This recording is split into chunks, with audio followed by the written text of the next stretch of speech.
Bonjour et bonsoir, chers amis. Bienvenue encore à ce module sur l'administration de l'Église. L'administration de l'Église. Nous sommes, je crois, au module numéro 5. Nous allons parler dans ce module du pasteur et de l'exercice de sa fonction en rapport ou en relation avec l'administration de l'Église.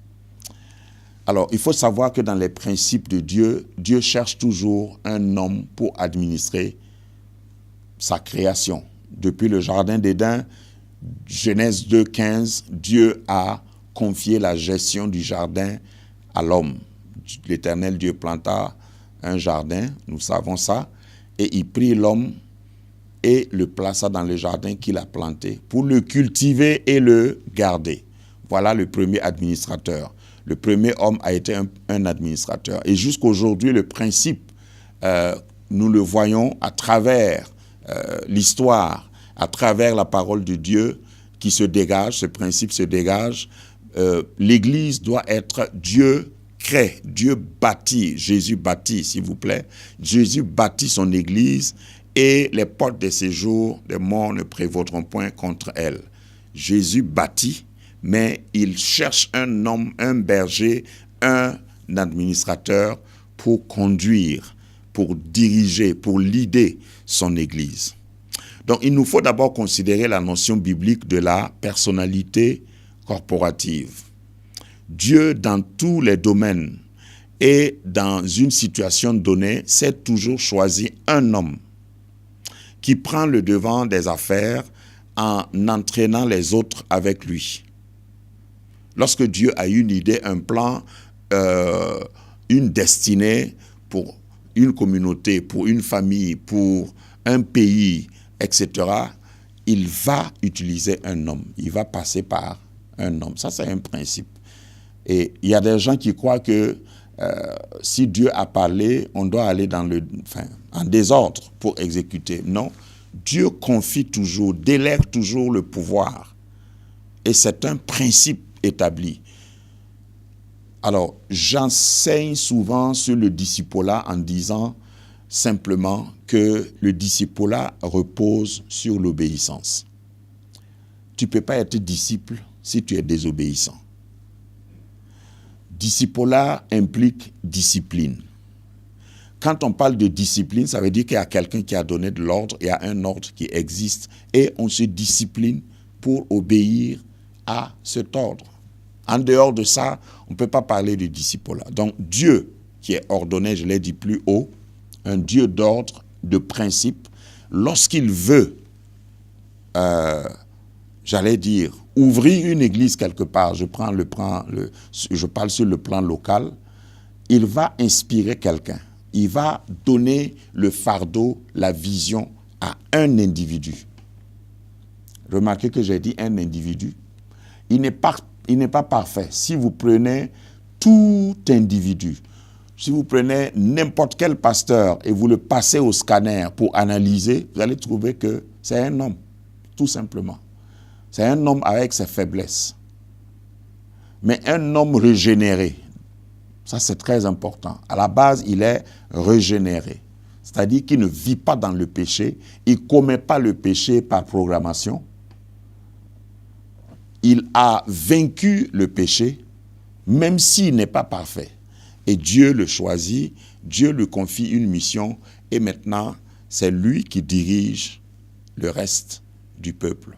Beaucoup de gens n'ont pas cette idée-là et pensent que quand on vient à l'église, on doit simplement écouter Dieu, je m'en fous de quelqu'un, et là, ce n'est pas l'église.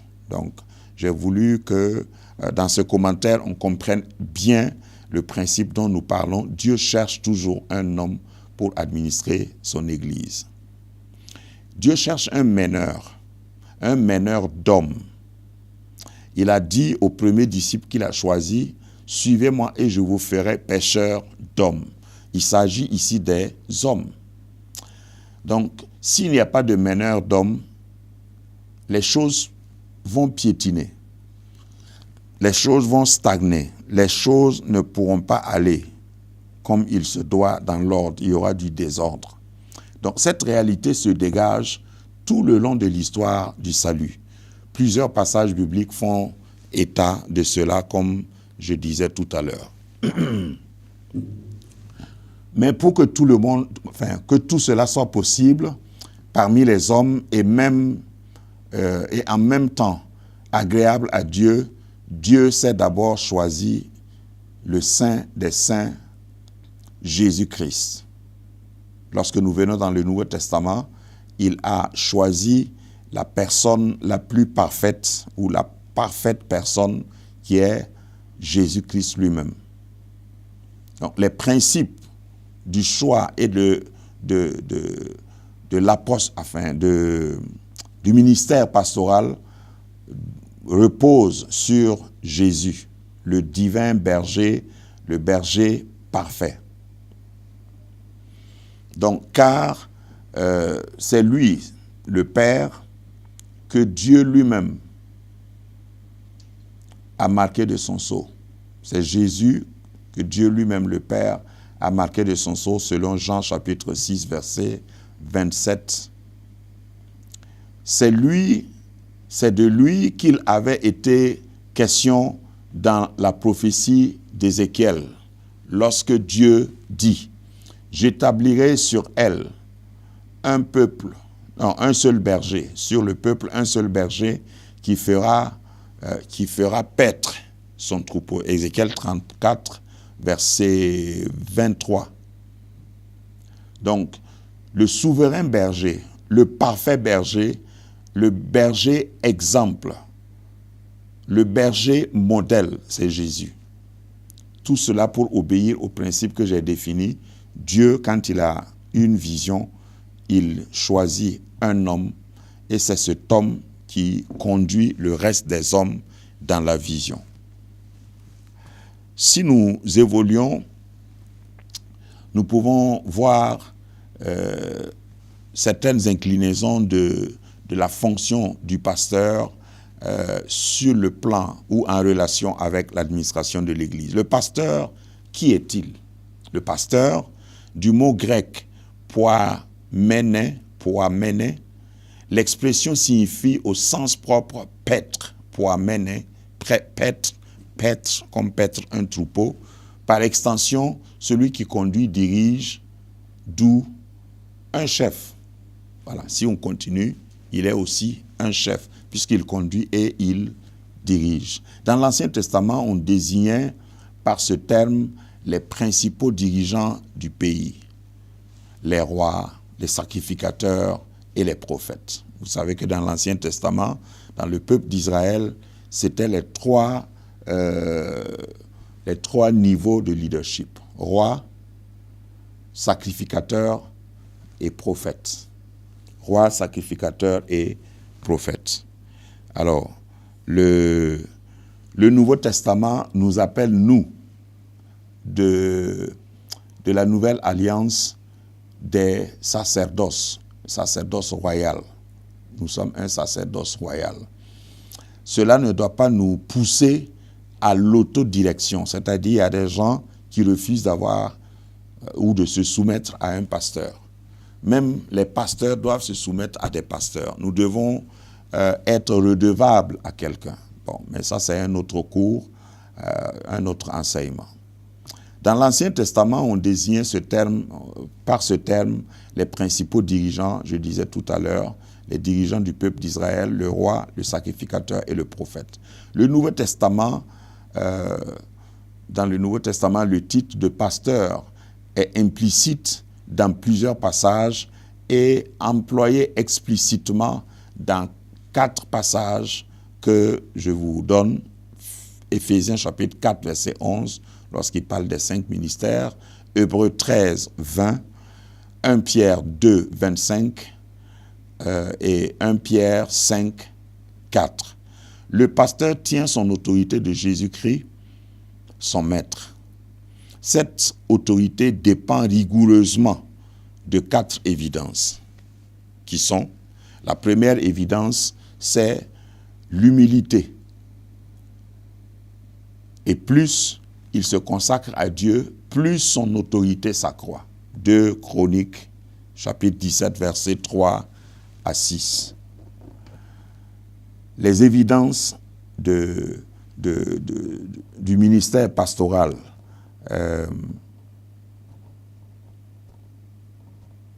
Donc, le pasteur tient son autorité, je veux dire, l'autorité du ministère pastoral dépend de 4 évidences qui sont les suivants: l'humilité, deuxièmement, l'amour de Jésus, pour Jésus, Psaume 37, verset 4, Jean 14, 15 à 16.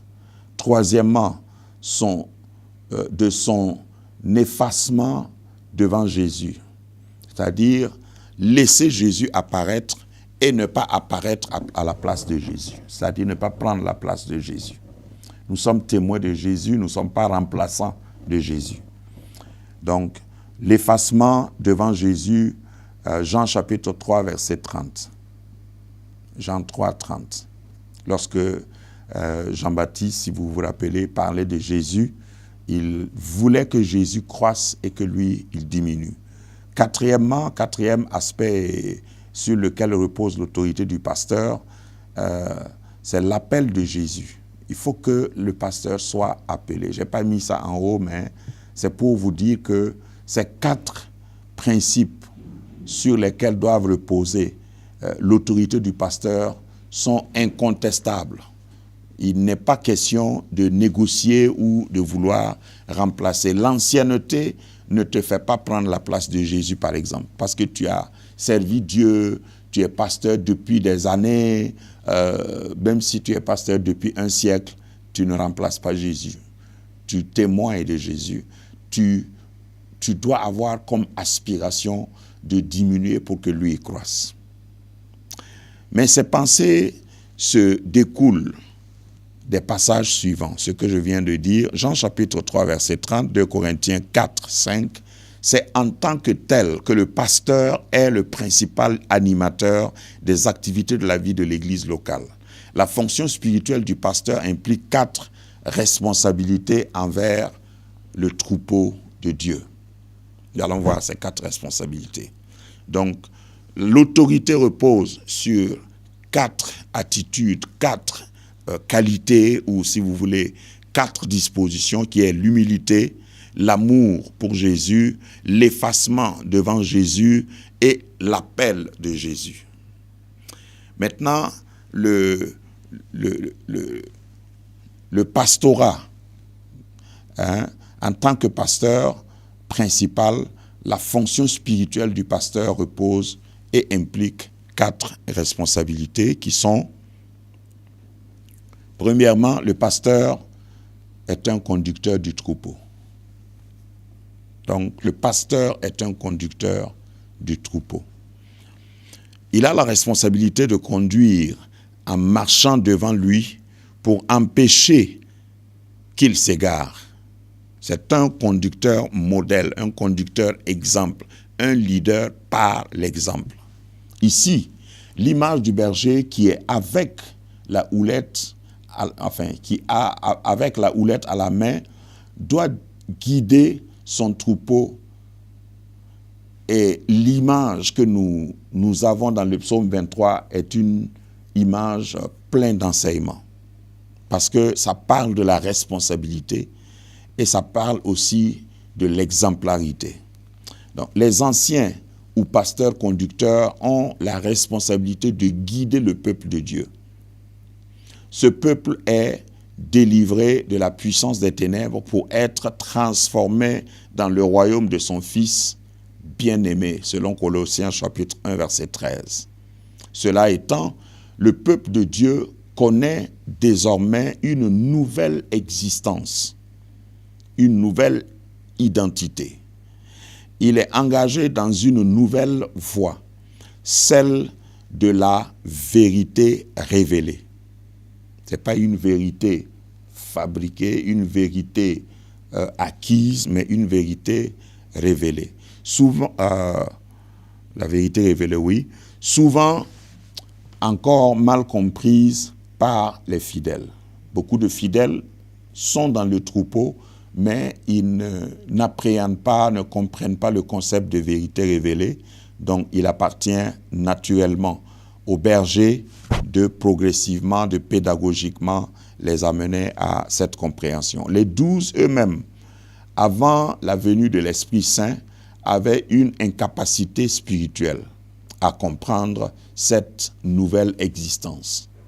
Donc, dans le Nouveau Testament, lorsque nous voyons les 12, avant l'effusion du Saint-Esprit, Pierre, qui a été 3 ans avec Jésus, qui l'a entendu parler, qui l'a même défendu, a renié Jésus.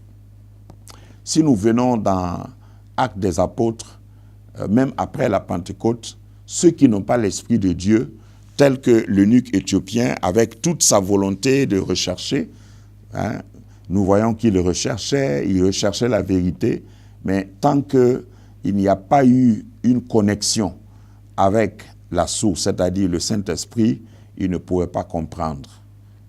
Cela se trouve dans Actes chapitre 8, verset 30 et suivant. Deuxièmement, le pasteur fournisseur de la nourriture spirituelle.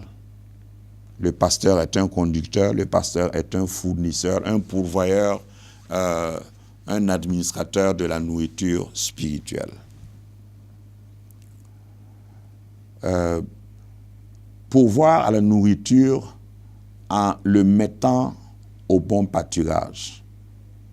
C'est-à-dire, on conduit le troupeau dans le bon pâturage. Le Seigneur Jésus citait Deutéronome 8, verset 3, qui déclare « L'homme ne vivra pas de pain seulement, mais de toute parole qui sort de la bouche de Dieu », pour parler de la nourriture spirituelle. La nourriture spirituelle, c'est ce qui a été bien préparé, c'est-à-dire la nourriture spirituelle ne devrait pas intoxiquer ceux qui en mangent. Cela demande donc que celui qui doit pourvoir à cette nourriture, oui, celui qui doit préparer cette nourriture doit être dans un sens bien formé. Parce qu'il y a des nourritures que vous mangez et vous avez une intoxication, et une intoxication alimentaire peut tuer. Donc, le terme nourriture spirituelle est bien approprié parce que si ce n'est pas de la bonne nourriture, vous allez intoxiquer tout le troupeau, toute votre bergerie. L'homme est un corps et une âme. Genèse chapitre 2, verset 7. Cette dernière a besoin de nourriture spirituelle. Ton âme a besoin de nourriture spirituelle. C'est une condition nécessaire pour voir vivre le chrétien. Un chrétien qui est bien vivant, en bonne santé, doit s'alimenter correctement et s'alimenter de nourriture spirituelle. Car il ressort des écrits pauliniens, les écrits de l'apôtre Paul, et du christianisme primitif. Ce n'est pas péjoratif, mais quand nous disons christianisme primitif, c'est dans le sens de la première Église, que pour être chrétien authentique, il faut demeurer dans la foi apostolique. Foi apostolique ici est mise pour ce qui a été enseigné par les apôtres, qui eux-mêmes ont été enseignés par Jésus. Une des raisons de la vivacité de l'Église de Jérusalem était que les fidèles persévéraient dans l'enseignement des apôtres. Actes chapitre 2, verset 42. Ils persévéraient dans l'enseignement des apôtres. Et ça peut évoquer une question: en quoi persévère une Église? Dans quelle foi persévère une Église? Si ce n'est pas dans la foi des apôtres, l'Église peut persévérer, mais dans le bon sens, sera nourrie de mauvais aliments. 3. Le pasteur défenseur du troupeau. Nous sommes en train de parler de la fonction du pasteur avec ses implications sur le plan de l'administration de l'Église. L'unicité et l'importance de la foi apostolique est une raison primordiale pour que les bergers veillent sur le troupeau en l'avertissant des dangers qui le menacent et en prenant, si besoin est, sa défense. Donc l'unicité Et l'importance de la foi apostolique est une raison primordiale pour que les bergers veillent. Ils doivent veiller, ils doivent avertir des dangers et ils doivent prendre la défense du troupeau. Et pour cela, il faut être équipé, tout simplement. Un berger qui n'est pas équipé ne peut pas assumer ses fonctions. Il ne peut pas être un berger défenseur. Il faut être équipé, il faut être armé, il faut avoir les armes nécessaires ou l'équipement nécessaire pour être un berger défenseur. Tout cela, n'oubliez pas, en rapport avec l'administration de l'Église. Parce que le volet, les deux volets dans l'administration de l'Église, il y a le volet juste mécanique, administratif, mais il y a aussi le volet spirituel. Et l'un s'imbrique dans l'autre. Et dans presque toutes les épîtres de Paul, il ne cesse de mettre en garde les responsables locaux contre les faux docteurs et les hérétiques, tels que dans 1 Timothée chapitre 6, verset 20, Galates 2, 4, Actes 20, 28 et 29. Dans tous ces passages, l'apôtre Paul avertit les dirigeants, avertit les responsables d'église qu'ils doivent veiller sur le troupeau de Dieu. Ils doivent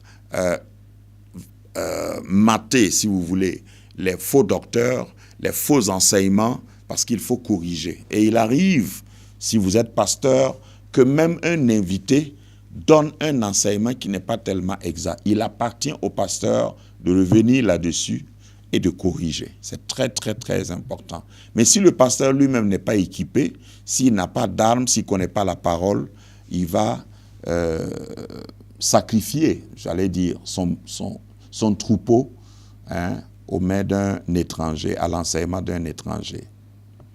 Le Seigneur Jésus lui-même l'avait fait. Le Seigneur a gardé, a veillé, a défendu son troupeau.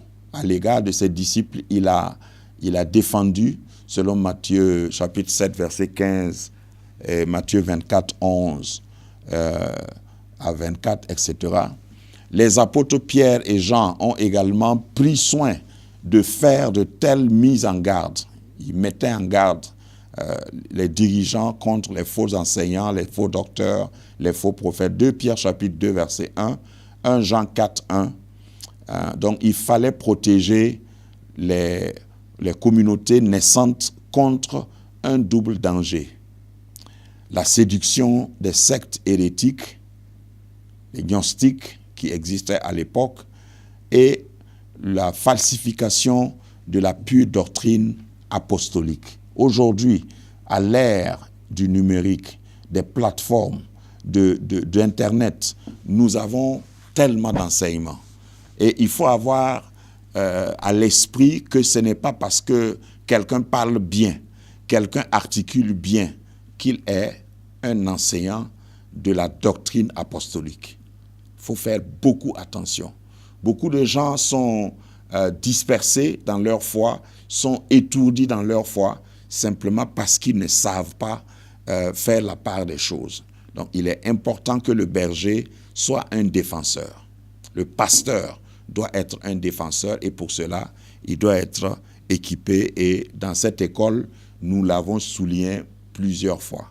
Dans les cours de GBIO, que le pasteur, l'expression que moi je consacre, c'est toujours de dire qu'un ouvrier mal formé est un ouvrier déformé.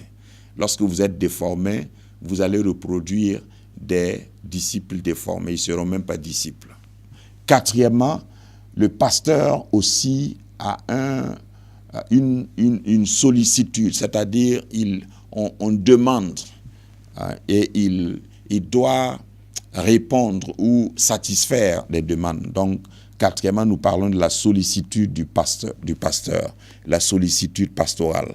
Dans une église locale, les responsables, sous la direction du pasteur, doivent prendre soin des brebis qui la composent. Et doivent le faire de façon particulière en faveur des plus faibles. Cet aspect du ministère de la parole est si important que le maître lui-même l'ait recommandé à ses disciples tout de suite après avoir annoncé la fonction de son Église.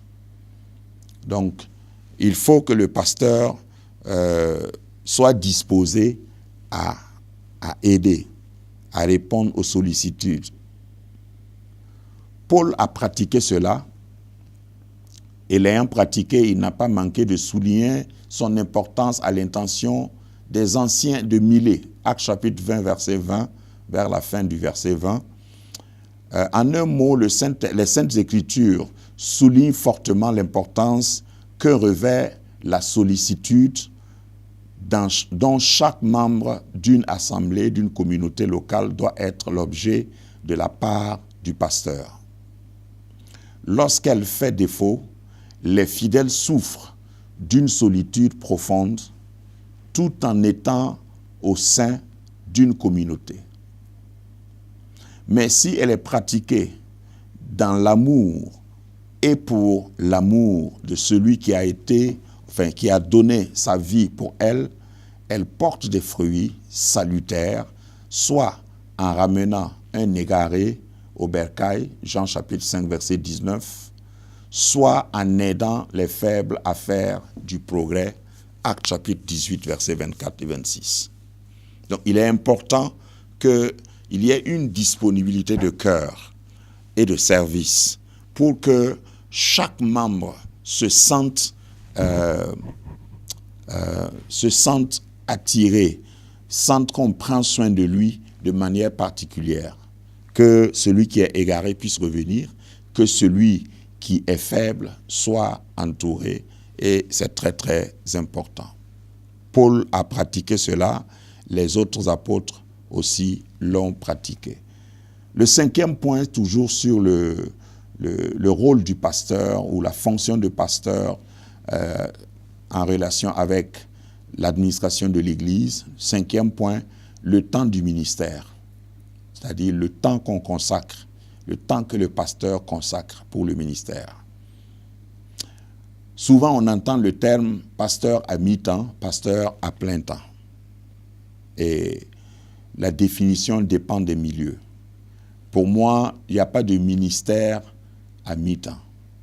Il n'y a pas de vie chrétienne à mi-temps. Donc, ça va être difficile de me convaincre qu'il y a pastorat à mi-temps. Mais je vais expliquer le contexte dans lequel souvent on emploie ce terme. De nos jours, une forme de pastoral ou de pastorat s'installe dans certains pays africains.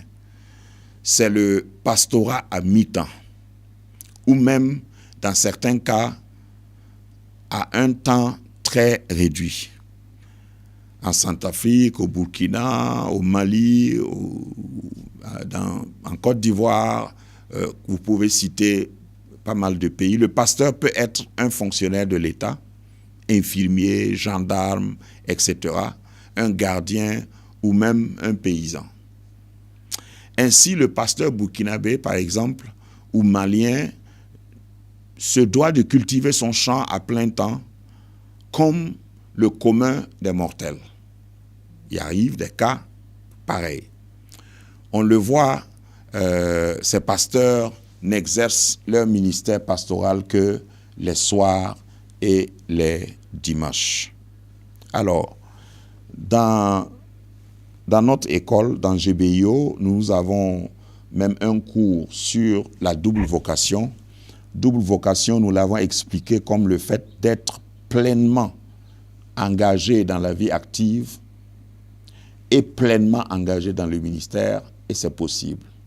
Il ne s'agit pas de favoriser un côté au détriment de l'autre. Il ne s'agit pas d'avoir un ministère ou un côté majeur et un côté mineur. Non. Notre concept ici à GBIO du ministère à plein temps ou de la double vocation, c'est le fait même, si vous êtes un cultivateur, dans votre champ, vous cultivez en même temps que vous exercez le ministère. Il n'y a pas de dichotomie entre votre vie professionnelle et votre vie ministérielle. Donc pour moi, tout le monde doit être pasteur à plein temps. Celui qui est appelé au ministère il doit s'organiser parce que vous comprendrez bien sûr que c'est une question d'organisation. Vous pouvez être pleinement au service à la gendarmerie et être pleinement engagé dans le ministère ou n'importe quel autre ministère. C'est-à-dire qu'il faut formater votre service et dire que vous n'arrêtez pas d'être pasteur quand vous êtes dans votre bureau sur le plan professionnel et vous n'êtes pas pasteur que quand vous êtes sur la chaire ou à l'église. Voilà une manière de servir Dieu. Et il y a des exemples, je ne vais pas revenir là-dessus. Dans le cours sur la double vocation, on l'a bien démontré, je l'ai bien démontré. Et parmi vous, il y a des ingénieurs, il y a des docteurs, il y a des médecins, il y a des fonctionnaires internationaux. Vous n'êtes pas obligé de laisser ce que vous faites professionnellement pour devenir pasteur, pour vous engager dans le ministère. Maintenant, la variante, c'est que votre ministère peut croître à telle enseigne que vous aurez besoin de consacrer 24 heures sur 24, c'est-à-dire tout votre temps au ministère. Imaginez que vous commencez par une église et à un moment donné, ces églises engendrent d'autres églises et aujourd'hui, vous arrivez à une étape où vous avez 50 églises à gérer. En ce moment, ça va consommer tout votre temps et c'est légitime, je dis bien légitime, de laisser le côté professionnel de la vie et vous occuper du côté ministériel. Parce que la simple raison, quand je dis légitime, c'est que votre ministère a tellement cru, a tellement pris de l'ampleur que votre ministère peut pourvoir à vos besoins. Pourquoi travailler ailleurs alors? Donc pour moi, au début du ministère, c'est normal qu'on cumule les deux. On soit professionnel et qu'on soit... selon les cas, il y a des cas où ce n'est même pas bon de démissionner, parce que démissionner veut dire que vous allez perdre, démissionner de la vie professionnelle veut dire que vous allez perdre un pan de votre ministère. Il y a des cas comme ça. Donc je pense qu'il est important, lorsque nous parlons de mi-temps, de temps du ministère, surtout peut-être que nous aurons un masterclass sur la gestion du temps. C'est très très important. Il n'y a pas de leader réussi à succès qui ne met pas du sérieux ou qui ne met pas d'importance sur la gestion du temps. Vous devez savoir comment vous devez gérer votre temps. Parce que tout le monde a 24 heures. Ce n'est pas parce que vous êtes dans le ministère, vous êtes puissamment oint, que Dieu va vous donner exceptionnellement 26 heures dans la journée. Et dans les 24 heures, on peut faire beaucoup de choses et bien les faire. C'est ça la nécessité de la gestion du temps. Alors, que Dieu nous aide, que Dieu aide chacun de nous à vraiment comprendre cela, parce que ce n'est pas antipathique d'être professionnel et ministériel, afin de servir dans les deux sphères. Sixièmement et enfin, Dieu suscite des collaborateurs.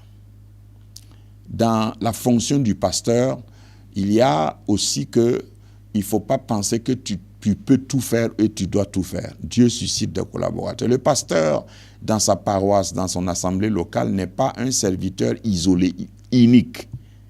Un serviteur exclusif ou excluant les autres. Le Seigneur Jésus lui-même, l'envoyé plénipotentiaire de Dieu, qui avait tous les pouvoirs, a eu besoin de collaborateurs. Donc, Dieu doit nous envoyer des collaborateurs. Nous devons accepter des collaborateurs. Quel que soit notre appel, quelle que soit notre onction, nous ne pouvons pas réussir seuls ou faire l'œuvre de Dieu seul. Et c'est même contre les principes bibliques que d'essayer de faire seul. Jésus a utilisé et a établi 12 apôtres. Marc chapitre 3, verset 14.